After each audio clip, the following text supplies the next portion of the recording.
In the MAHARISHI experiment, it was found that just 1% of the sample population could influence the 99%.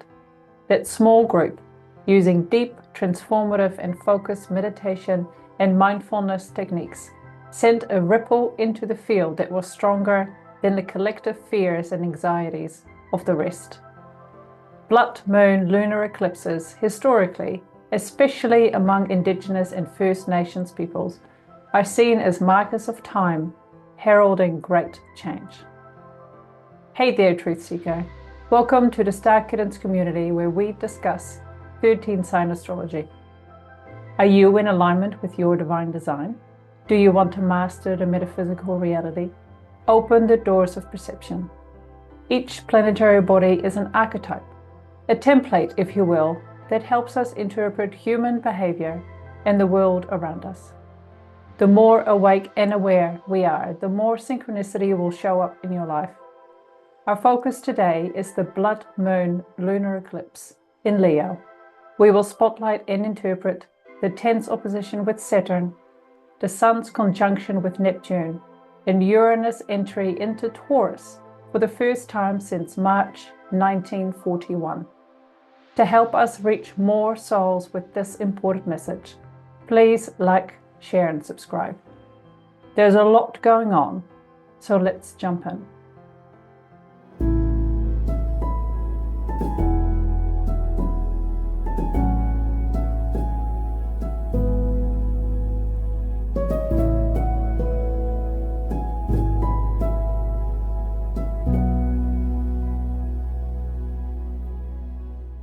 Daughter David, happy almost autumn-ish energies in the here. We had a full-on concert of cicadas for only about 6 weeks of full-on summer weather, and then all of a sudden we're into the downward temperature change. But we have an exciting lunar eclipse happening this week. So what is your teaser, as you will, for us? Yes, we spoke quite a bit about the upcoming lunar eclipse in the last blog, but if I was to describe this in simple terms, it would be a call to action. This is a time of awakening to our spiritual power via knowledge and understanding of the way that our instincts and emotions work. Lunar eclipses typically coincide with dramatic individual and collective change.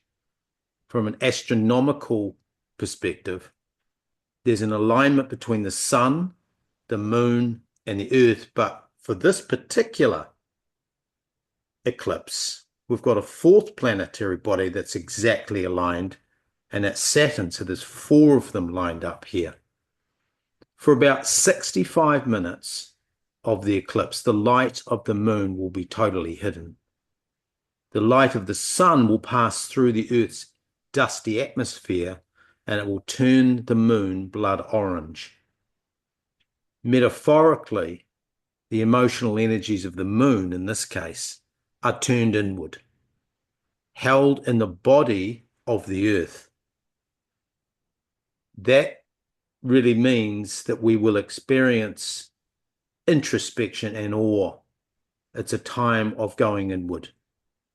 Lunar eclipses can engender fear, disquiet, and upset in the sea of consciousness. The blood orange color represents the merging of drive, red, and instinct, orange. This is a time for us to become aware of the seat of our emotions, our gut instincts, our fears and anxieties. It is a signal from the cosmos to appreciate, to embrace, and to connect with our body-mind, our physical intelligence, to align our creativity of Leo with the physical expression of Earth. This also kicks off a 1-year cycle that concludes with the next full lunar eclipse on March the 3rd, 2026. So in a way, the cosmos is actually setting an agenda for us, a project, if you like. that starts right now in the very last degrees of Leo, which represents confidence, self-expression, mojo, and feeling worthy. The cosmos, by aligning this lunar eclipse where it is setting us really a SMART goal, which means that it's specific, it's measurable, it's attainable, it's realistic, and it's time-bound. So between March the 13th or 14th, 2025, and March the 3rd, 2026, the next time there's a full lunar eclipse, we are being given a task. And that task is that the Earth and Saturn energies give us an insight into what that task is. But it's to master the physical manifestation of low self-esteem. Now, let me just touch on what I mean by that. When we don't feel good about ourselves and our bodies, you can see things like being stooped over, no eye contact, rounded shoulders, closed off, and contracting in our physical bodies, which are, of course, our vessel for our spirit. But in Leo, we are encouraged to walk tall, to be strong, to be bold, to tap into our power, to evolve, expand, and unleash our personality.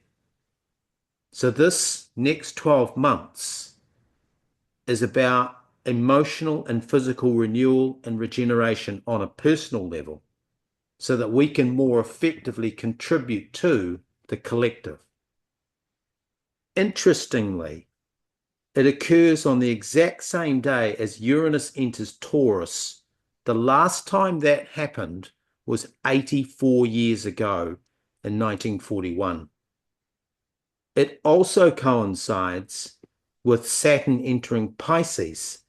The last time that happened was 29 years ago in January 1996, which means that actually this blood moon is not only wrapping up a 30 or 29-year phase or cycle that began in January 1996 with the last time Saturn was in this exact location, but also an 84-year cycle that started in 1941, the last time Uranus was in this exact position.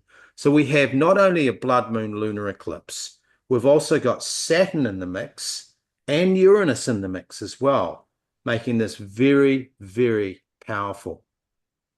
Therefore, I think it's fair to say that this is an incredibly rare celestial event. It's full of cosmic intelligence, full of powerful insights, and full of divine messages for us, which we will look into shortly. But if I was to say, and I was doing this myself, and we were talking about this 30-year cycle that began in January 1996, which concludes with this blood moon, it actually is helpful for us all, if you want to, of course, to go back to that January 1996 period and ask yourself, what has manifested? What have you accomplished? What is coming into fruition now? What have you mastered over that time frame of 3 decades? The Leo energies will ensure that this blood moon is emotionally intense. Saturn entering Pisces heralds a period of spiritual growth based on disciplined practice. And finally, the rewards for us will be physical, will be emotional, and spiritual alignment. Just like the 4 planets are aligned, if we really tune into this, the rewards will be in ourselves, an alignment between our physical, emotional, and spiritual expressions in the world. Exciting.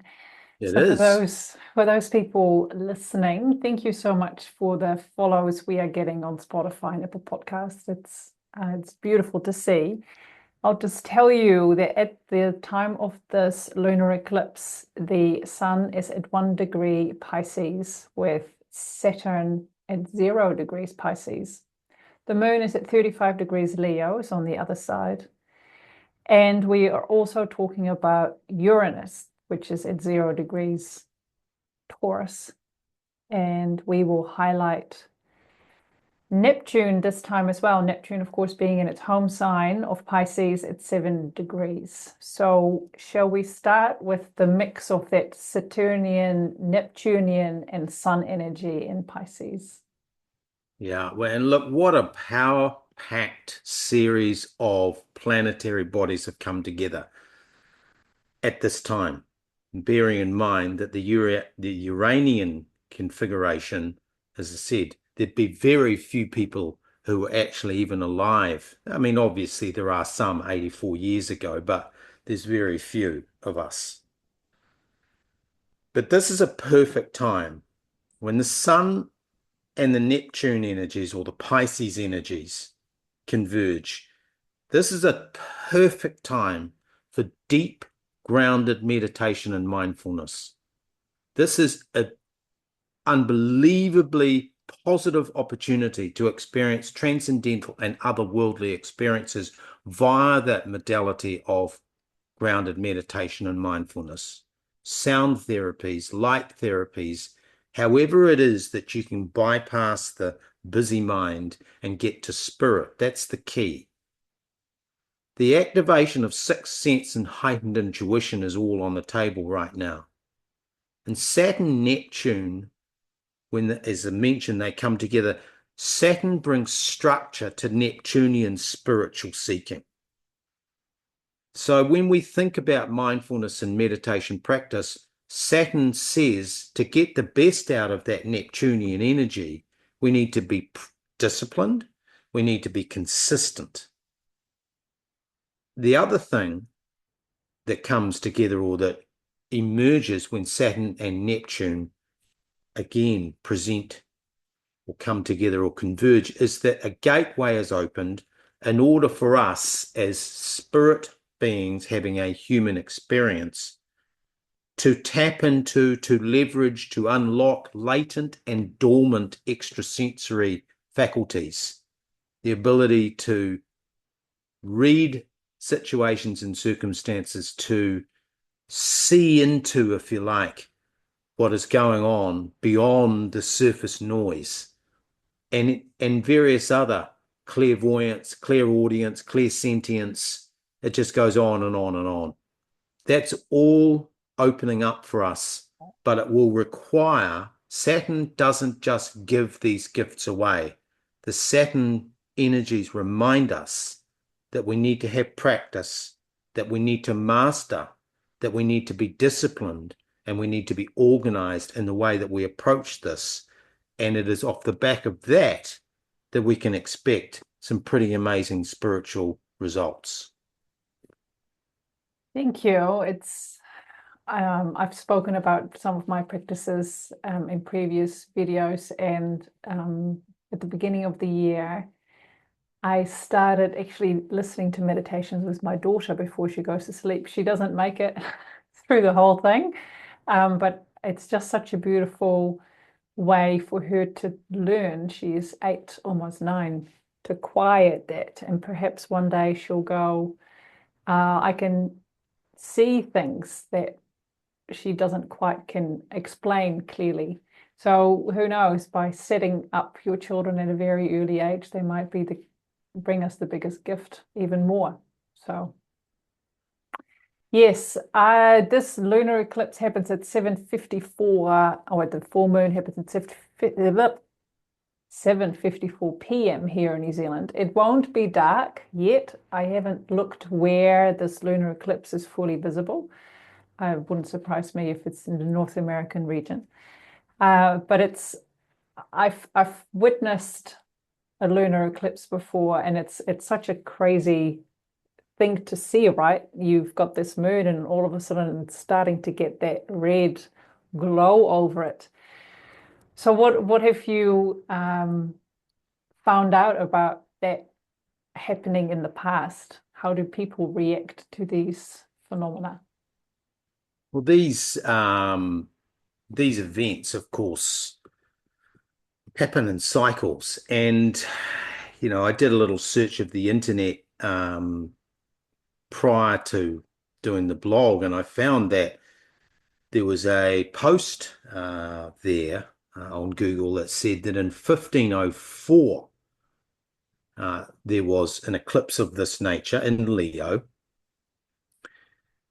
And at that time in 1504, as the story goes, Christopher Columbus, on his fourth transatlantic voyage, was stranded on the shores of Jamaica with his ships crawling with worms and his crew hungry, as the story goes. The indigenous Arawak people, who had initially welcomed the Europeans, so this wasn't his first time there, had grown weary of their demands. But Columbus, being aware of this, had a trick up his sleeve. He consulted his astronomical tables.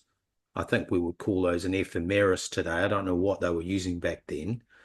But he saw that a total lunar eclipse, a blood moon, was occurring on March the 1st, 1504.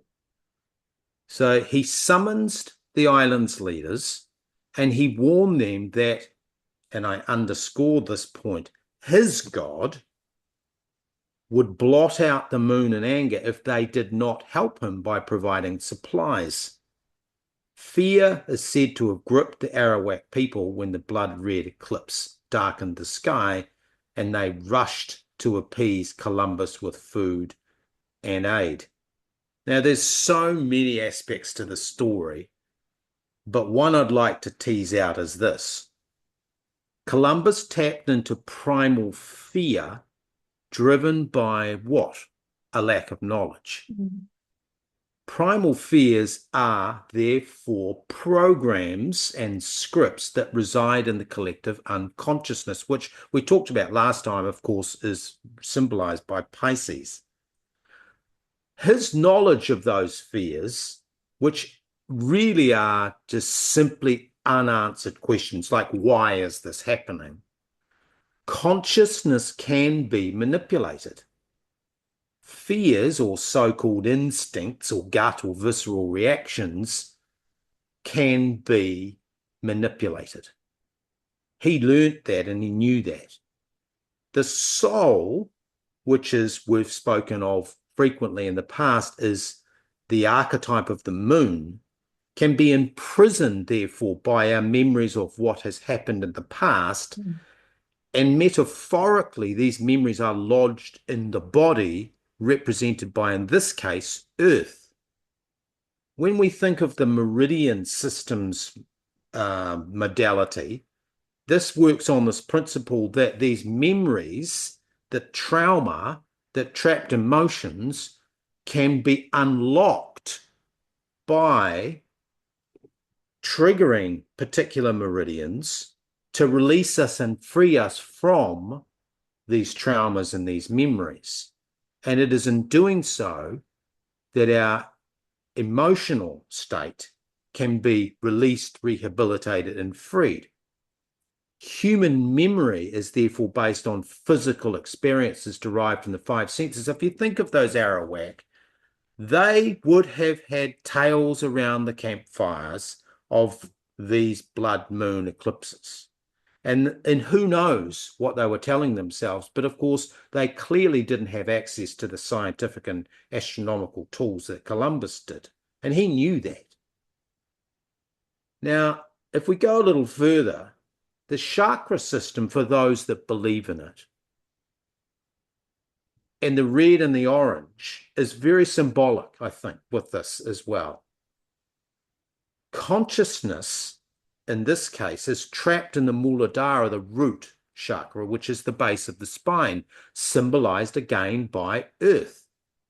Imbalances in that Muladhara lead to anxiety, fear, and disconnection with the ajna being the center of inner vision, or the third eye, or what many would call the sixth sense. Trapped in the Svadhisthana, which is the orange energy center, the next one, the Muladhara, the red, the Svadhisthana, the orange, symbolized by the moon. So the Muladhara is symbolized by Earth, the Svadhisthana is symbolized by the moon. When we are trapped or distorted in those areas, which is what this lunar eclipse is triggering, we are unable to fully experience Leo's fun, freedom, creativity, sexuality, pleasure, and the resources that are available to us through Taurus. Now, clearing the Svadhisthana, clearing that through practice boosts our creativity, our manifestation abilities, and our confidence, Leo. So really this blood moon and the colors and the energies of it are a template of knowledge. The red-orange color directs our attention to where we are blocked and trapped emotionally, moon, in our bodies, earth, and we need the sun, which is the light of knowledge, and Saturn, the discipline and the mastery and the structure and the practice, and we need the awakening of Uranus to break free, to evolve, and to go to the next level. I almost have no words. It's the way that you're able to link these different positions and the energy that come with them.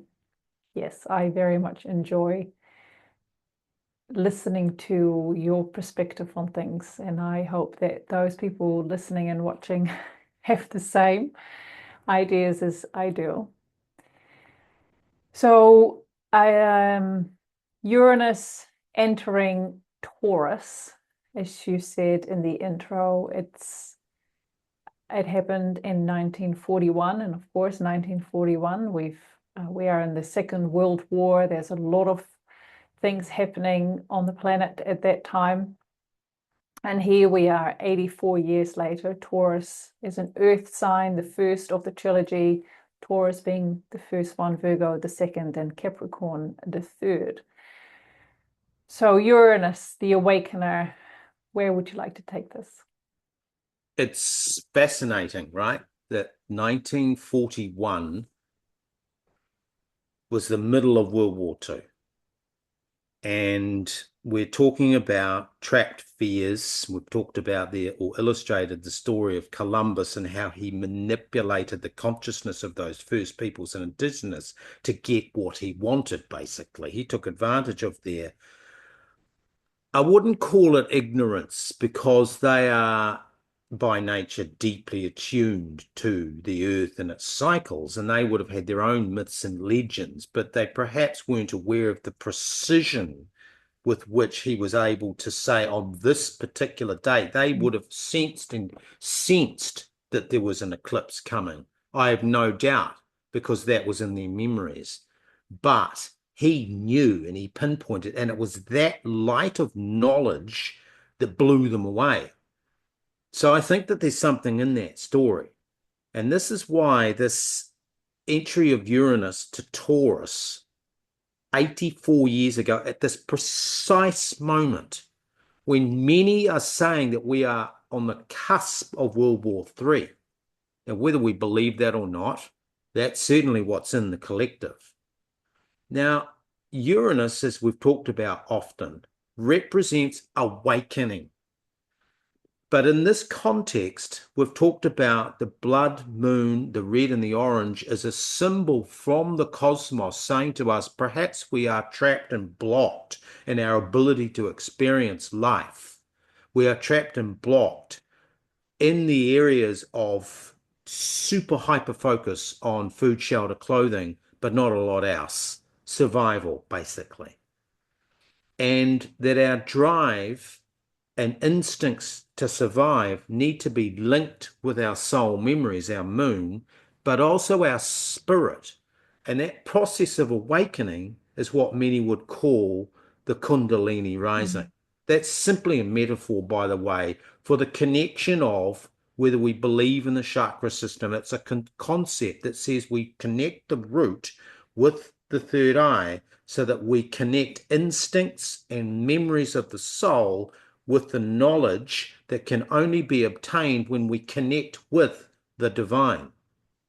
So Uranus' role here, not only with that big picture awareness, is to be very aware, and we're going to come to why that's important in a moment, but we need to work on the Maharishi effect, which you mentioned in the outset. That works because there are small groups of people who have worked on themselves and worked on their consciousness.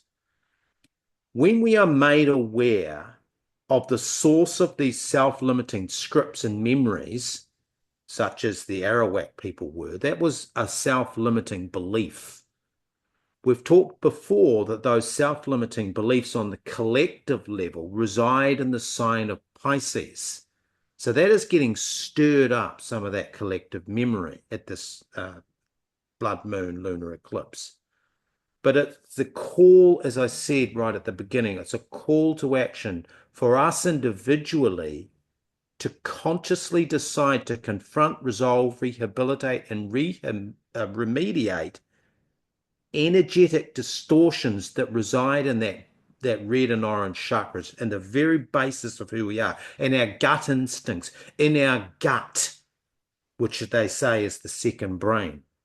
This call to action to create the Maharishi effect, where 1% of the population is in coherence, which means head, heart, spirit, and physical alignment, kind of the same as these 4 planets all aligned at this lunar eclipse. When people are in that head, heart, spirit, and physical alignment, 4, they are able to positively influence the consciousness of all humans. Now, 8 billion, 1% means that there is 80 million souls only required to send a positive ripple into the field that would absolutely override any scripts about, for example, World War III or anything else that's going on. 80 million's not a large number. Capricorn is also the home sign of Saturn.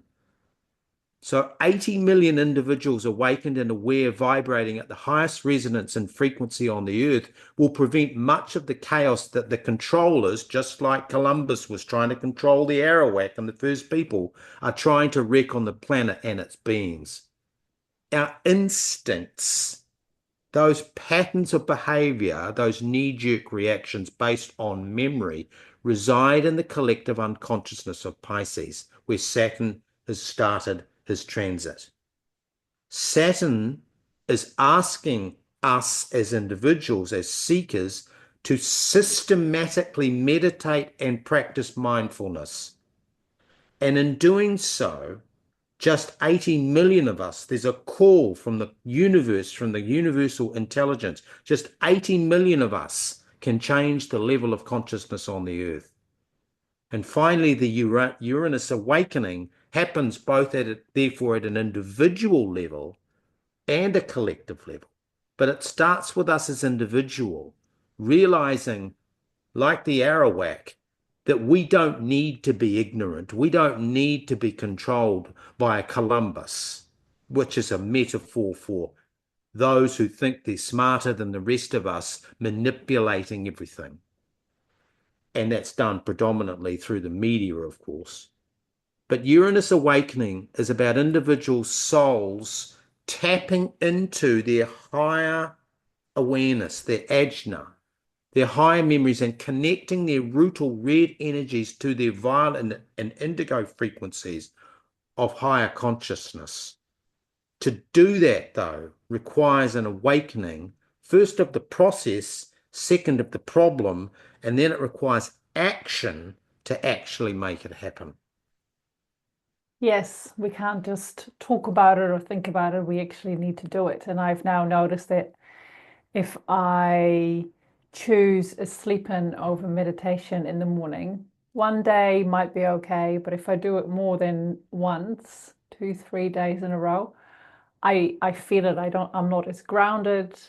I don't vibrate at a higher frequency. So I need to take action and actually stay in that practice. And then the ripples that we send out are just and just feels better. And I think we have to do these things without expecting anything in return, because the people around you, whether it's at work or in the household, they might not being able to articulate the changes that they're feeling. Especially young children, they just react. I was listening to such an awesome podcast, and a woman on there was talking about, especially non-verbal children, that they are that mirror to the parent. If the parent is feeling frustrated or anxious or whatever, the child will reflect those emotions. And so we as the adult will go, why do you react this way? Why are you so annoying, frustrating to me? It's because they are reflecting the emotions that they're seeing. And so by being able to have that higher awareness and sending out that love, let's just call it the love frequency, then one day maybe more and more people around you will have that same frequency sending out. And that for me is then the Maharishi. By you standing up and doing it for yourself, then slowly that will just be that ripple in the pond of that one stone that is thrown in there. That's just my thought on that. So thank you. So how would you like to bring these beautiful planetary energies together as a summary? The lunar eclipse involves the energies of spirit, Pisces, emotion, the moon, personality, the sun, meditation and mindfulness practice, Saturn, and awakening, Uranus. There is an alignment. Normally it's the moon, the earth, and the sun is what an eclipse is. But this particular eclipse, which is incredibly rare, also has Saturn in that alignment, that sequence. The humor, I like to say, of the cosmos, of the universal intelligence, but also of the wisdom. But this is occurring in the very late degrees of Leo. Of course, the 12 sign astrologers will be saying that this is in Virgo. Well, it's actually not in Virgo. And they miss the point that there's some fun and frivolity here, but also a seriousness that comes through from Saturn. And I think the fun, the cosmic joke, if you like, is that in fact, this sets off, 13-14 March, sets out for us a 12-month process for the next lunar eclipse, which is also in March next year. This 12-month project requires a process of inner renewal, of emotional regeneration, in order for us to tap into confident self-expression. You see, if we are down in the mouth physically, if we are stooped over, if we are contracted, if we are physically expressing low self-esteem, then there is absolutely no way that we can contribute meaningfully to the Maharishi and therefore raise the consciousness on the planet. So the Leo energy, as much as it is about fun, it is also a signal, the fact that this is taking place there, that the moon is there with about to go into an earth sign as well in Virgo. Within a day of the eclipse, of course, she will have moved into Virgo.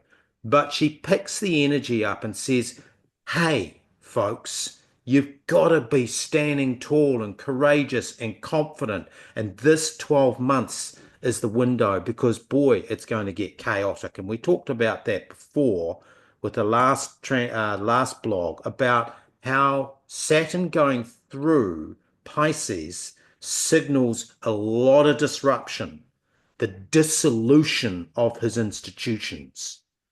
The blood orange color, to me, is a metaphor for blocked and dysfunctional Muladhara and Svadhisthana energy centers.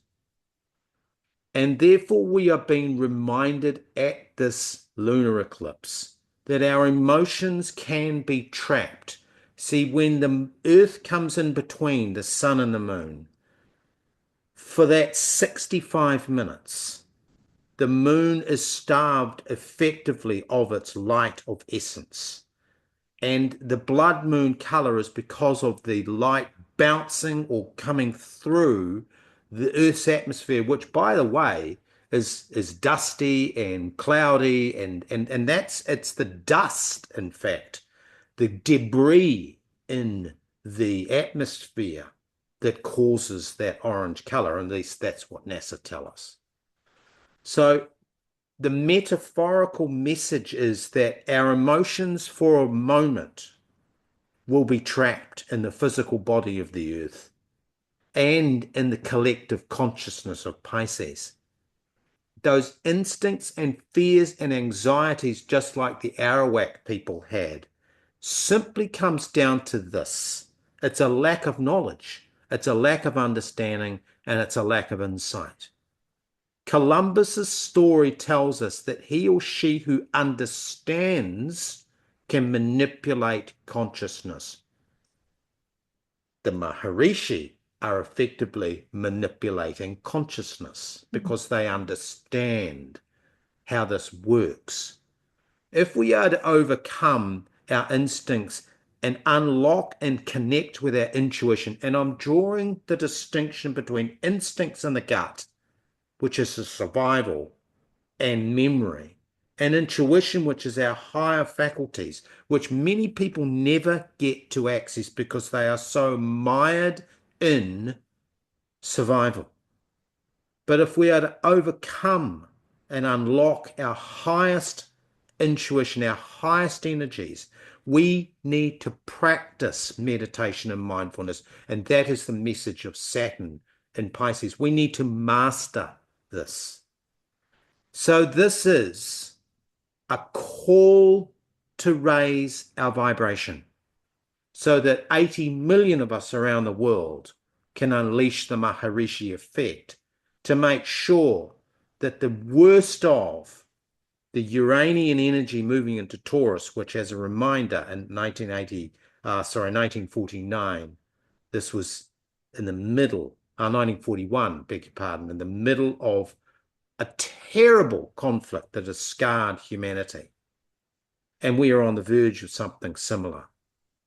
80 million souls to be in emotional, spiritual, mental, and physical alignment. 1, 2, 3, 4. Just like the 1, 2, 3, 4 planets. The message and the metaphor of that is incredible.